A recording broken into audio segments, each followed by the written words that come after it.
Zechariah 14, 1 through 21. Behold, the day of the Lord is coming, and your spoil will be divided in your midst. For I will gather all nations to battle against Jerusalem. The city shall be taken, the houses rifled, and the women ravished. Half of the city shall go into captivity, but the remnant of the people shall not be cut off from the city. Then the Lord will go forth and fight against those nations, as he fights in the day of battle. And in that day his feet will stand on the Mount of Olives, which faces Jerusalem on the east, and the Mount of Olives shall be split in two, from east to west, making a very large valley. Half of the mountain shall move towards the north, and half towards the sea. Then you shall flee through my mountain valleys, for the mountain valley shall reach to Azal. Yes, you shall flee, as you fled from the earthquake in the days of Uzziah, king of Judah. Thus the Lord my God will come, and all the saints be with you. It shall come to pass in that day that there will be no light. The lights will diminish. It shall be one day which is known to the Lord, neither day nor night. But at evening time it shall happen that it will be light. And in that day it shall be that living waters shall flow from Jerusalem, half of them towards the eastern sea, and half of them towards the western sea. In both summer and winter it shall occur. And the Lord shall be king over all the earth. In that day it shall be, the Lord is one, and his name one. All the land shall be turned into a plain from Geba to Rimmon south of Jerusalem. Jerusalem shall be raised up, inhabited in her place from Benjamin's gate to the place of the first gate, and the corner gate, and from the tower of Hananel to the king's winepress. The people shall dwell in it, and no longer shall there be utter destruction, but Jerusalem shall be safely inhabited. And this shall be the plague with which the Lord will strike all the people who fought against Jerusalem. Their flesh shall dissolve while they stand on their feet, and their eyes shall dissolve in their sockets, and their tongues shall dissolve in their mouths. It shall come to pass in that day that a great panic from the Lord will be among them. Every one will seize the hand of his neighbor, and raise his hand against his neighbor's hand. Judah also will fight at Jerusalem, and the wealth of all the surrounding nations shall be gathered together, gold, silver, and apparel in great abundance.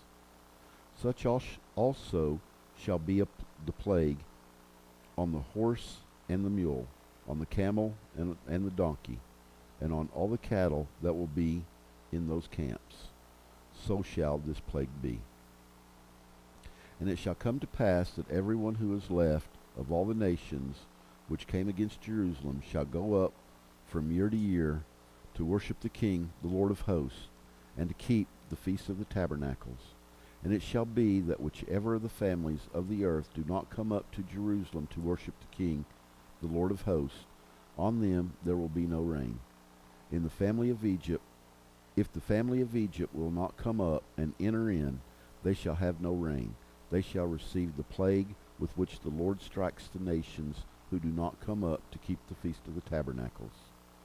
This shall be the punishment of Egypt, and the punishment of all nations that do not come to keep the Feast of Tabernacles. In that day holiness to the Lord shall be engraved on the bells of the horses.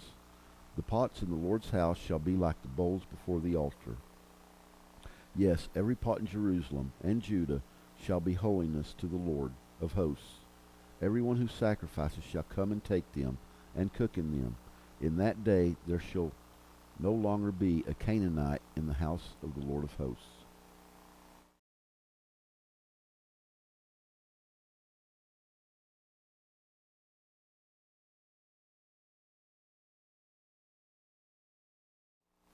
Revelations 20, 1 through 15. Then I saw an angel coming down from heaven, having the keys to the bottomless pit and a great chain in his hand. He laid hold of the dragon, that serpent of old, who is the devil and Satan, and bound him for 1,000 years. And he cast him to the bottomless pit, and shut him up, and set a seal on him, so that he should deceive the nations no more till the 1,000 years were finished. But after these things he must be released for a little while. And I saw thrones, and they sat on them, and judgment was committed to them. Then I saw the souls of those who had been beheaded for their witness to Jesus and for the word of God, who had not worshipped the beast or his image, and had not received his mark on their foreheads or on their hands. And they lived and reigned with Christ for 1,000 years. But the rest of the dead did not live again until the 1,000 years were finished. This is the first resurrection. Blessed and holy is he who has part in the first resurrection. Over such the second death has no power, but they shall be priests of God and of Christ, and shall reign with him 1,000 years. Now when the 1,000 years have expired, Satan will be released from his prison, and will go out to deceive the nations which are in the four corners of the earth, Gog and Magog, to gather them together to battle, whose number is as the sand of the sea. They went up on the breadth of the earth, and sounded the camp of the saints and the beloved city. And fire came down from God out of heaven and devoured them. The devil who deceived them was cast into the lake of fire and brimstone, where the beast and the false prophet are, and they will be tormented day and night forever and ever. Then I saw a great white throne, and him who sat on it, from whose face the earth and the heaven fled away, and there was found no place for them. And I saw the dead, small and great, standing before God, and books were opened, and another book was opened, which is the book of life. And the dead were judged according to their works, by the things which were written in the books. The sea gave up the dead who were in it, and death and Hades delivered up the dead who were in them.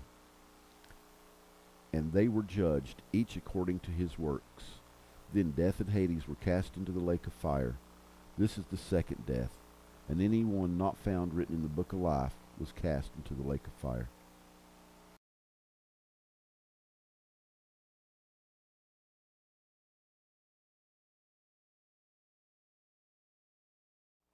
Proverbs 31, 8 and 9.